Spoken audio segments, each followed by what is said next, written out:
అందరికీ నమస్కారం. నిత్య పూజలు ఇవిగో అన్నమయ్య కీర్తన నొటేషన్ 28వ వాళ్ళకర్త హరికాంబోజ రాగానికి రాస్తాను. అంటే నెట్లో కరహరప్రియ అని ఉంది, బట్ ఏంటంటే సాధారణ గాంధారం వేస్తే అంత ఇదిగా అనిపించలేదు, అందుకని అంతర్గాంధారం వేసి రాశాను. అప్పుడు పెద్దవాళ్ళు పాడిన దానికి ఎగ్జాక్ట్గా సరిపోయింది. ఇక్కడ సరస్థానంలో షడ్జమం, చతుశ్రుతరిషమం, అంతర్గాంధారం, శుద్ధమత్యమం, పంచమం, చతుశ్రుదైతం, కాశీనిషాదం, తారస్య షడ్జమం.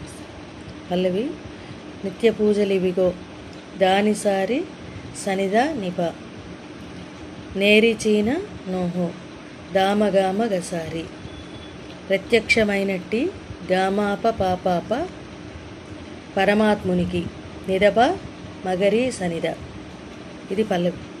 చరణాలన్నీ ఒకేలాగా ఉంటాయి, అందుకని ఒక చరణానికి రాశాను.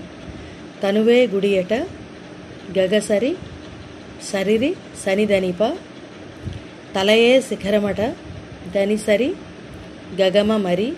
ఇక్కడ కూడా కిందన వస్తుంది, మందర స్థాయిలోనే వస్తుంది, ఇంకా చాలా మందరస్థాయి మధ్యస్థాయి. పెను హృదయము గమ పప పప హరిపీఠమట పగ గమనిదప కనుగొను గమ గమ.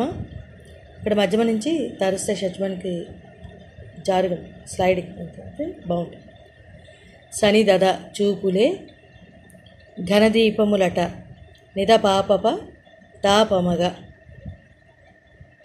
తనలోపలి గమరిగ సదా దాసరిగా అంతర్యామికిని అనమాట. అంతర్యామికిని అన్నప్పుడు పమమగ గరి సనిద వేస్తే బాగుంటుంది. అంటే అనుస్వరాలు వేస్తే అందంగా ఉంటుంది, అందుకని ఆకారం కూడా అక్కడ అలాగా రకంగా వస్తుంది. నీకేని అని చెప్పి, అందుకని పమ మగ గరి సనిత అని చెప్పి వేస్తాం. అన్ని చరణాలు ఒకేలాగా ఉంటే ఒక చరణానికి రాస్తాం, ఈ రకంగా వస్తుంది. చాలా బాగుంది ఇంత సాంగ్ కూడా.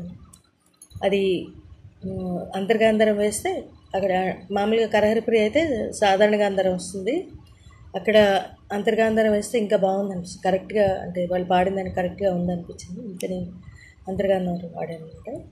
ఈ రకంగా వస్తుంది. Thank you.